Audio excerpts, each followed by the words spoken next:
Are you ready to embark on a weight loss journey and are considering calorie counting as your means in doing so? In this video, I share the various reasons why calorie counting can be a danger to your health and why you should consider alternative methods. Welcome to my channel. I'm Mel and I'm a registered holistic nutritionist. On this channel, I simplify nutrition and holistic wellness with a large focus on mental health. Prior to becoming a nutritionist, I calorie counted for a good 22 years, and man, did I do damage to my body, from imbalancing my hormones to slowing down my metabolism to messing with my mental health. It certainly provided me with quick weight loss results, but at a dangerous cost. Here are my top 5 reasons why you shouldn't calorie count and what you should consider instead. Number 1.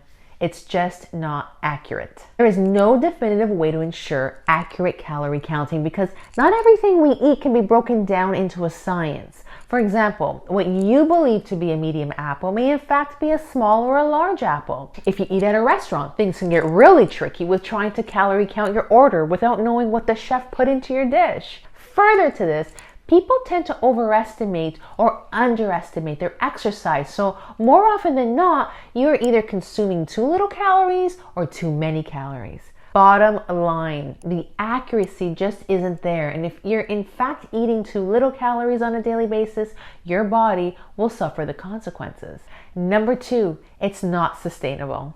Calorie counting can appear to be the easiest way to lose weight as it's very mechanical. Calories in, log. Calories out, log. Structure is indeed comforting, but what happens when stress takes over or serious circumstances take place in your life? Mechanical tools like calorie counting will more often than not take a back seat. And why? Because it's a short-term approach to a long-term problem. At the end of the day, it won't teach you the skills you need to maintain a healthy weight for your unique body. And honestly, how often do you see 80-year-olds calorie counting? Guys, before I continue, if this video is resonating for you, please consider subscribing to my channel below for more similar videos on all things nutrition and mental health. Moving along, number 3, it promotes obsessive behavior. Constantly logging everything you eat can become obsessive and truly takes away from the joy of eating. Listen, I totally remember the mind wars that occurred when I had to make a meal for my family, or the disappointment I experienced when I was out at a party trying my best to watch what I ate, only to later realize that I completely surpassed my calories for 2 days. There's a lot of self-blame that occurs with calorie counting, and some mental health professionals actually consider calorie counting an eating disorder.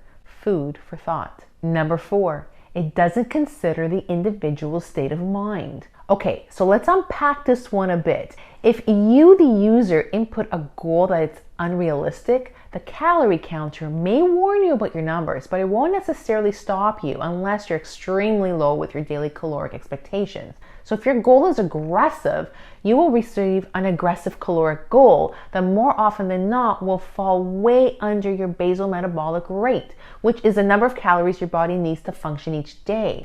I remember my daily calories being well under 1,200 per day, and coupled with my workouts, my body was in constant survival mode. And last but not least, number 5, it inhibits the ebbs and flows of life. I can speak from a female's perspective here, that at certain times of the month, we need more food, while others, we need less. So at times when the body requires more to compensate for blood loss, for example, a calorie counter isn't allowed to eat more. I remember not being able to intake dark chocolate on days prior to my menstrual cycle because the calories would have been way too high, or not being able to indulge in healthy satiating fats like avocados and extra virgin olive oil over a fresh plate of linguine because these foods would have robbed me of too many calories. My friends, we aren't robots. We are humans requiring flexibility, and unfortunately, calorie counting doesn't allow for this. So you're wondering, what alternatives to weight loss are healthy? As I always tell my clients, it's sustainable ones that teach you about portion control and specific foods that resonate with your unique body and its imbalances. Guys, thanks for watching my video. I hope it was helpful. See you in the next one.